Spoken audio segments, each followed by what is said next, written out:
They had every reason to be afraid. Jesus' reputation had become too big and pervasive, his words and actions too publicly challenging to established powers and their established ways that they wanted to protect.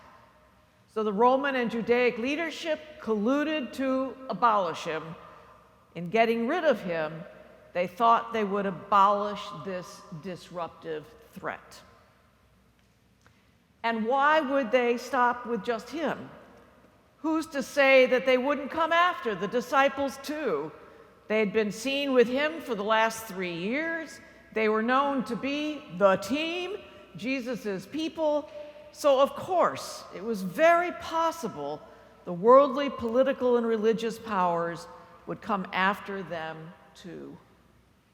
And given the horror of crucifixion, of course they were afraid. But also now, some of these disciples are actually reporting that they've seen him. OMG, they have seen him up and about. Mary, a couple of dudes on the road to Emmaus, and even those who were in an upper room. The disciples are beginning to report that they have not seen a ghost, but the actual Jesus.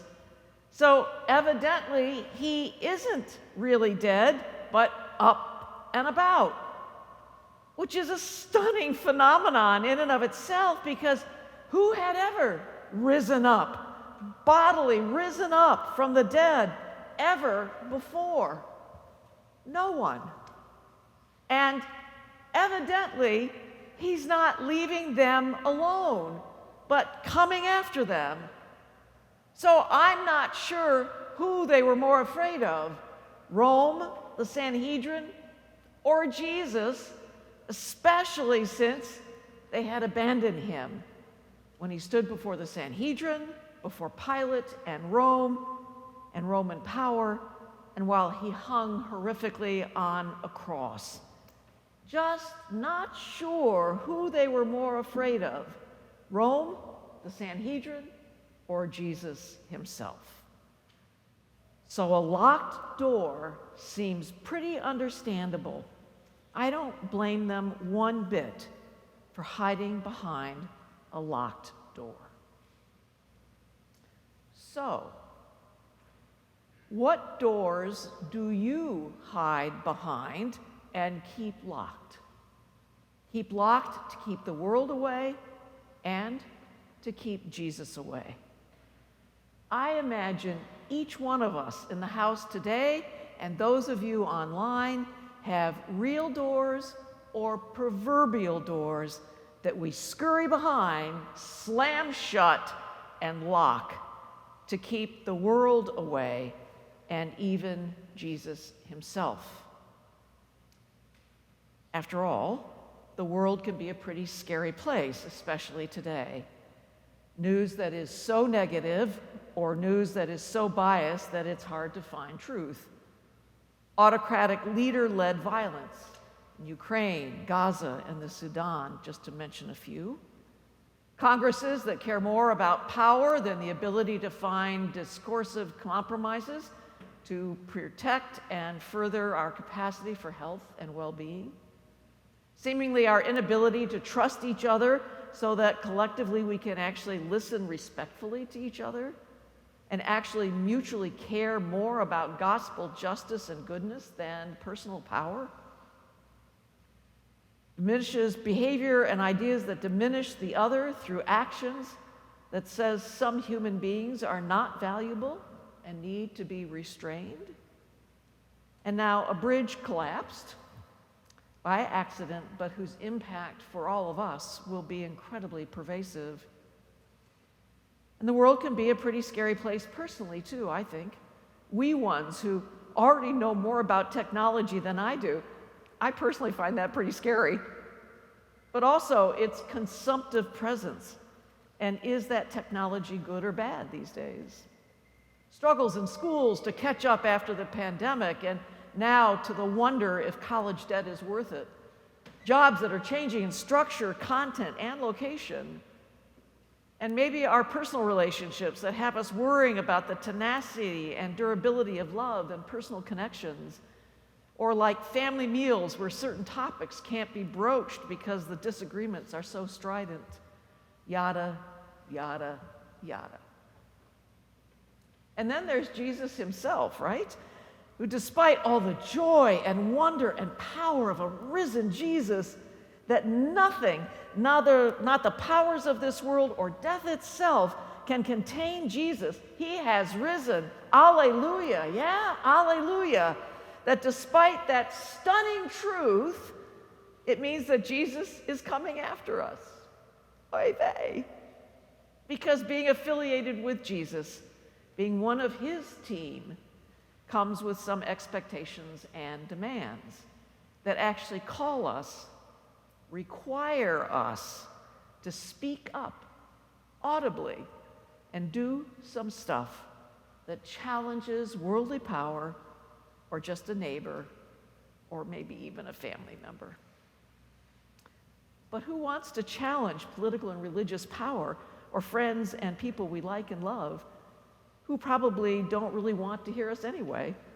And who among us really wants to irritate people on behalf of Jesus and risk being rejected?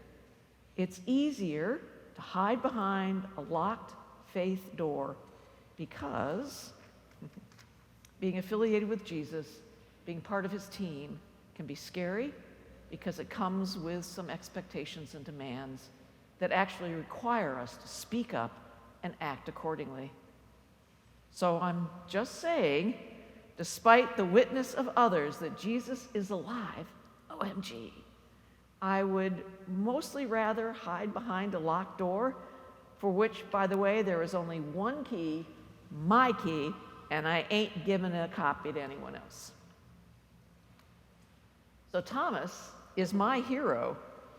He has managed to miss every single appearance.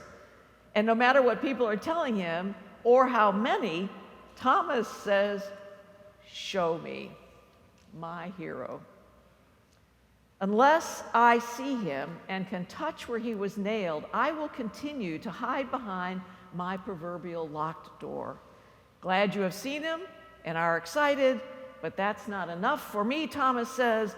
I rather like my locked door. So do I. Thank you all very much. And I trust I'm not alone today here in the house or online. But then, a stunning moment happens. Jesus came to Thomas, and Jesus didn't need a key, because there is ultimately no locked door that can keep Jesus away. Rather, Jesus did indeed come after Thomas, and in a moment of stunning love, says to resistant Thomas, scared Thomas, "Peace be with you." Jesus wasn't angry. He wasn't frustrated. He wasn't irritable. He just says, "Peace. Peace be with you." And here, touch me. In other words, Jesus says to Thomas, Jesus says to show me, Thomas, that no matter how hard you try to lock me away, no matter how hard you try to stay hidden and safely tucked away, no matter how hard a struggle it is to believe, I will come and find you. Jesus says, I love you, Thomas, and no matter where you try to hide, I will come and find you and bring you peace. Which is exactly what Jesus says to each of us. No matter how hard we try to hide from him or just trust him, nothing will keep Jesus away from us. And just as death could not contain him, our fear cannot keep him away.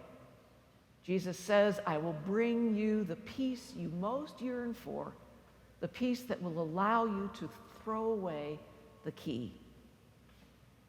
And Thomas? Well, Thomas didn't even need to touch Jesus. And instead, he became the first among the team to say, my Lord and my God. The first to say publicly, out loud, Jesus, my Christ. So yeah, Thomas is my hero, and maybe today he's yours too, so that when we are confused and scared and just want to stay hidden, quietly tucked away where we think we might be safe, we might remember that if Jesus would love and care enough for Thomas, Jesus will love and care enough for us too. And will come and find us, each of us in our distinct place and way, and bring us the peace that reminds us that Jesus' expectations of us as his disciples to speak up, to act, are embedded in the truth of resurrection, the grace of a love so profound and attentive that peace is a relieving possibility, so hope can prevail and we can trust God above all. To find us whenever we want to hide, to love us out of our fear and into a people who can find the courage to speak the resurrection truth and to act accordingly, so that we might bring peace to one another and to a scared world and be able to proclaim, my Lord and my God, with our hero Thomas today. So today, I say to each of us, peace be with you. Amen.